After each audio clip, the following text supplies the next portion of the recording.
pessoal, eu sou o Alessandro e hoje eu vou comentar esse quadrinho aqui, Cruzada Infinita, o terceiro ato da épica trilogia do infinito publicada lá nos anos 90, originalmente nos anos 90. O primeiro ato é Desafio Infinito e o segundo ato é Guerra Infinita. Já falei aqui no canal que quando moleque eu curti muito Desafio Infinito e Guerra Infinita. Cruzada Infinita eu já não gostei tanto. Desafio Infinito e Guerra Infinita, eles sobreviveram inclusive muito bem à releitura que eu fiz agora, né? Anos depois eu peguei para ler essas novas edições da Panini e eu me empolguei pra caramba. As leituras foram bem agradáveis, ou seja, apesar do meu amadurecimento como leitor, sei lá, 20 anos depois de ter lido pela primeira vez, a reação às histórias ela foi mais ou menos mantida, assim. E restava ler Cruzada Infinita. E as minhas expectativas estavam embaixo, né? Somava-se a minha lembrança, que não era das melhores, se somava a isso, né, a enxurrada de comentários negativos que essa história recebe. Eu fui ler, assim, achando que provavelmente eu gostaria menos ainda. Normalmente o pessoal fala que gosta de Desafio Infinito e acha Guerra Infinita e Cruzada Infinita ruins. Eu achava Desafio Infinito e Guerra Infinita bom, mas não curtia Cruzada Infinita. Eu falei, cara, o pessoal, tanta gente falando, essa unanimidade aí, realmente, Cruzada Infinita não deve ser grande coisa. Minha memória deve estar correta. De todo modo, eu fui ler e eu fui surpreendido, eu fui positivamente surpreendido, né? A história me empolgou pra caramba, eu me diverti bastante lendo isso aqui. E eu fiquei pensando, o que mudou para a minha percepção de Cruzada Infinita ser tão diferente? Ser tão diferente? Fiquei pensando, o leitor? Sim, eu mudei bastante. Hoje há obras que eu curto, quando eu tinha 12, 13 anos, eu não ia gostar. Eu lembro, por exemplo, quando eu peguei Morte, o grande momento da vida, para ler do Gaiman, todo mundo falava muito bem, eu era adolescente, fui ler aquilo, não gostei. Fui reler depois de adulto, achei aquilo muito bom.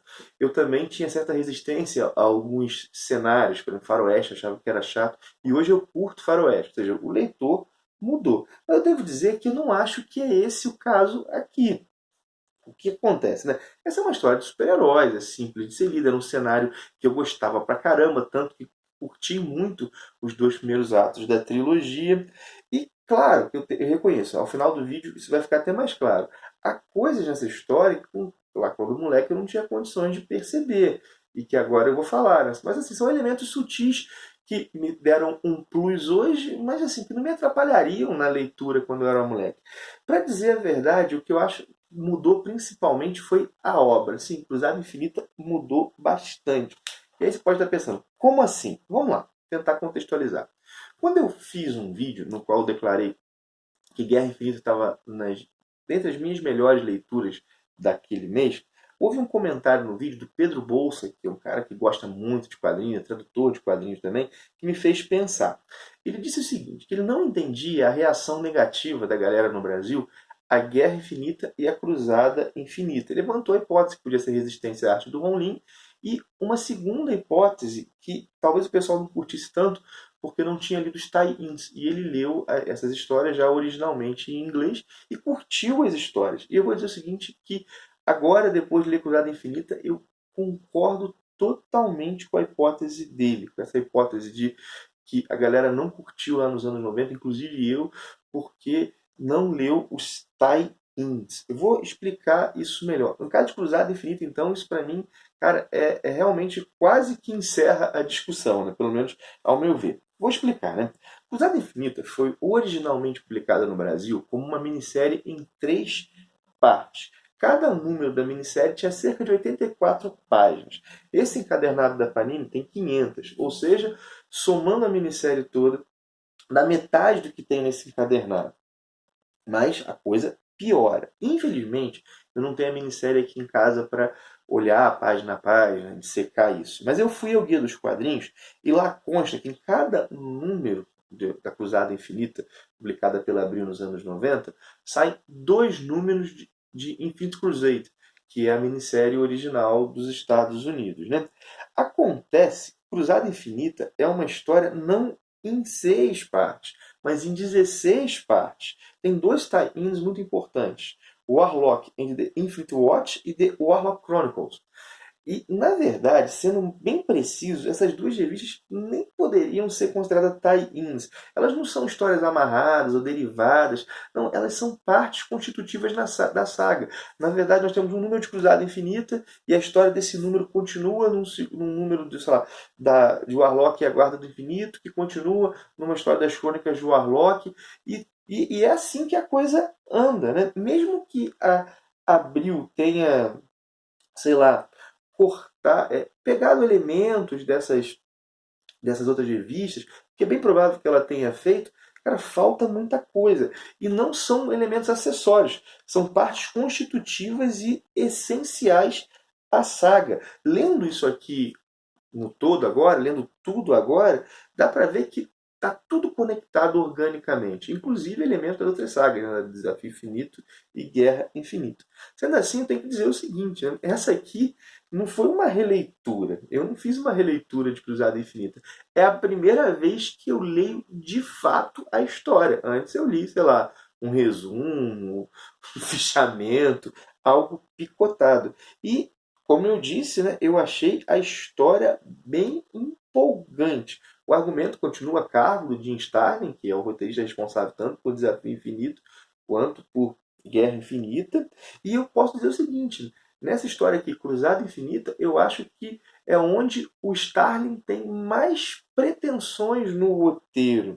Ele tem as pretensões maiores. Assim, significa que ela é melhor? Não. Mas que ela é mais ambiciosa, ao meu ver, tanto pelo tamanho, dá para ver, né? 16 edições, as outras não são assim, elas têm tie-ins, mas dentro da história dá para compreender na boa, ou seja, 6 partes, mas tanto no tamanho quanto nas discussões levantadas. Né? Para mim, esse aqui é o roteiro da trilogia com mais ambições, com mais ambições. Mas vamos lá, vamos à história agora, vamos comentar o conteúdo da história. Para falar desse conteúdo, eu tenho que dizer o seguinte, né? Eu não vou considerar como spoilers informações que estão contidas em Desafio Infinito e em Guerra Infinita. Só informações que estão na cruzada, porque se não for assim, eu vou ficar muito amarrado nos meus comentários. Né? Então, não considero spoilers o que veio nos 2 primeiros atos. Né? Quando for algo que eu considero spoiler Cruzada Infinita, eu vou avisar a galera. Mas vamos lá. Em Desafio Infinito, quem foi a ameaça? A ameaça foi o Thanos, com a manopla do infinito, né? Um ser que é onipotente. O Thanos é derrotado e o Adam Warlock termina como o guardião da manopla, ele termina como onipotente.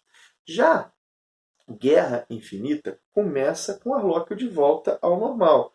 E o desafio vai ser o lado mal do Warlock, o Magus, que é um personagem que já apareceu em histórias anteriores do Warlock, quando ele era de um futuro no qual o Warlock havia se corrompido. Agora ele voltou à vida porque o Adam Warlock, quando era onipotente, expulsou o bem e o mal de dentro de si. Em Cruzada Infinita, o desafio não vai ser o lado mal do Adam Warlock, vai ser o lado bom, que se autodenominou deusa. Né? Ela reuniu as unidades de contenção cósmica, que são vários cubos cósmicos, inclusive robôs que estavam com magos na Guerra Infinita. Né? Ao final, essas unidades de contenção cósmica desaparecem, a gente não sabe quem é, na verdade sabe, né? Ela aparece na última página, salvo engano, né? Rodeada pelos cubos cósmicos. Ela roubou e conseguiu outras. Né? E a história assim, começa, né? A gente percebe que ela tem o desejo de fazer o quê? De acabar com o mal no universo. E ela vai escolhendo vários campeões, vários heróis vão sendo convocados pela deusa. E esses heróis são os mais nobres, os ligados à religião, ao sobrenatural, de crenças firmes, crenças éticas firmes, por exemplo, Capitão América convocado, Thor é convocado, Doutor Estranho, Homem-Aranha. E esses heróis vão ser a guarda da deusa, né? Um círculo de fiéis literalmente fanáticos. A gente vai descobrir que eles sofreram domínio mental. Isso, vamos ver, não é spoiler, é algo que já é entregue logo no começo da trama. Os heróis, então, que restaram, eles se reúnem para lidar com a situação. E quando eles descobrem o que aconteceu, eles têm reações diferentes. Né? Alguns se perguntam, será que a deusa está certa? Outros dizem, né, ela deve ser combatida, está acabando com o livre-arbítrio. Alguns se perguntam, por que ela não me escolheu? Será que eu não sou bom o suficiente? E aí eles vão fazendo seus planos para lidar com essa situação. Acontece que a frente principal não é a dos heróis, como não é em nenhum dos dois primeiros atos também. A frente principal é do Warlock e do Thanos. Inclusive tem uma cena que o herói diz assim, o personagem diz: por que quando a gente lida com o Thanos a gente se sente como bucha de canhão? Aí o outro responde: é porque é isso que nós somos para ele. Porque nas três histórias, não só para o Thanos como para o Warlock, os heróis não passam de peões, né? Nessa história aqui, em Cruzada Infinita, também é revelado finalmente quem é o guardião da Joia da Realidade.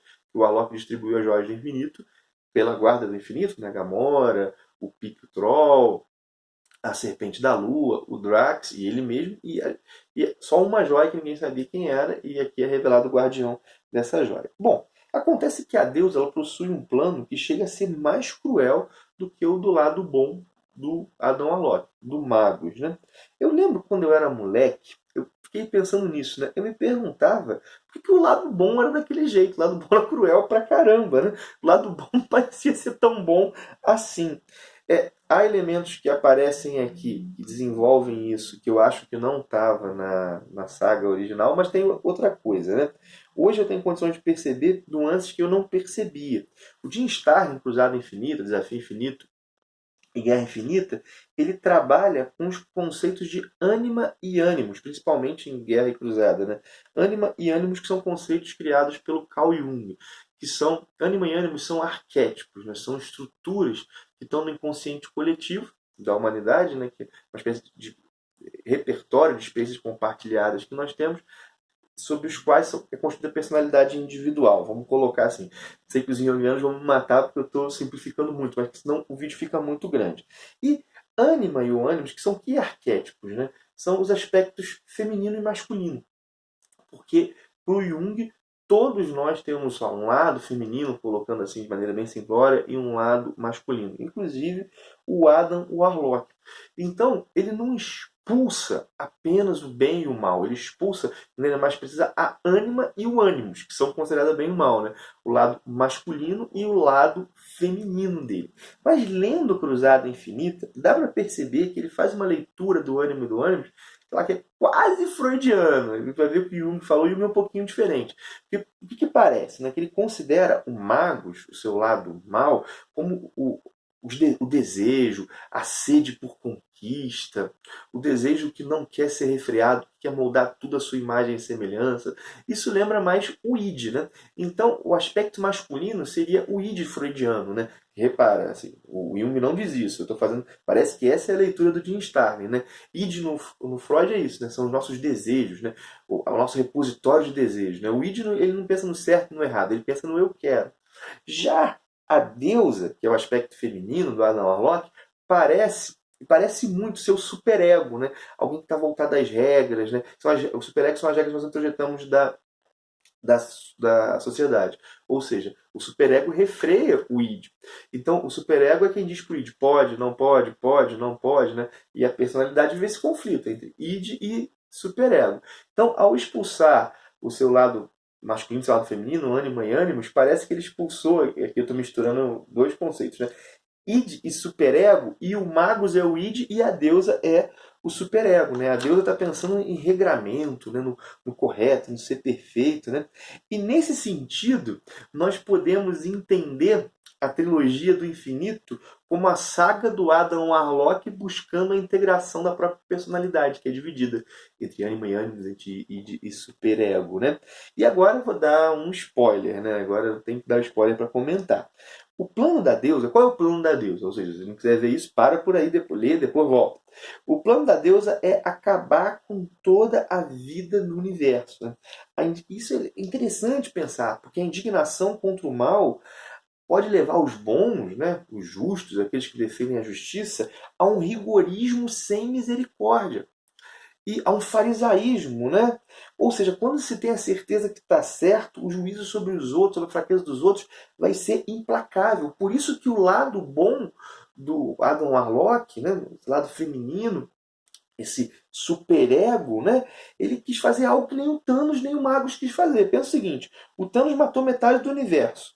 O Magus queria dominar o universo. E a deusa quer a erradicação de tudo. Né? Outro ponto que vale a pena elogiar aqui é que tem umas batalhas muito legais, assim. Eu destaco a batalha entre o Adam Warlock e o Magus dentro da Joia da Alma. Tem também uma batalha entre o Thor e o Drax, que é muito bacana, né? Eles brigam assim durante páginas, né? Tá aqui.